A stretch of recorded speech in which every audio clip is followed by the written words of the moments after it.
హాయిగా ఆడ ఏనుగులతో కలిసి అరణ్యములో సంచరిస్తూ సుఖంగా ఉండక ఎందుకు నీటితో నిండిన మడుగు వద్దకు వచ్చానా అని చింతిస్తున్న గజరాజు యొక్క దీనాలాపములను వివరిస్తున్న శ్రీ భాగవత పద్యములు భావార్థములతో సహా.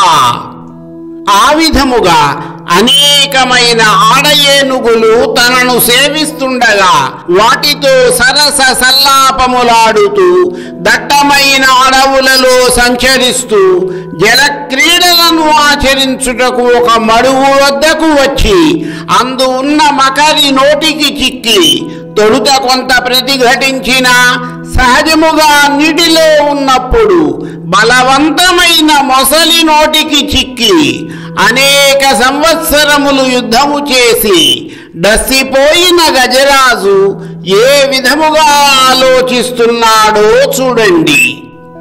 నానానేక పయూధముల్ వనములోనన్ పెద్ద కాలంబు సన్మానింపన్ దశలక్ష కోటి కర్ణీనాథుండనయ్యుండి మద్దానాంభ పరిపుష్ట చందన లతాం తచ్ఛాయలందుండలేక ఈ నిరాశ నిటేల వచ్చితి భయం బెట్లోకదే ఈశ్వరా.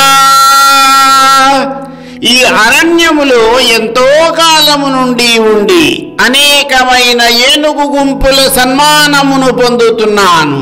10 లక్షల కోట్ల ఆడ ఏనుగులకు నాథుడనుగా విలసిల్లుతున్నాను. నేను దానము చేసిన జలధారలతో బలంగా పెరిగిన మంచి గంధం చెట్ల నీడలలో సుఖంగా ఆనందముగా ఉండక నీటి మీద ఆశతో ఇక్కడికి ఎందుకు వచ్చాను?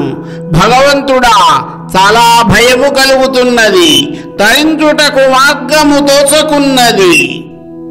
ఎవని చేజనించు జగమెవ్వని లోపల ఉండు లీనమై ఎవని అందుడిందు పరమేశ్వరుడెవ్వడు మూల కారణం వెవ్వడు అనాది మధ్యలయుడెవ్వడు సర్వము తానయైన వాడెవ్వడు వాని ఆత్మభౌనీశ్వరునే శరణంబు వేడెదన్.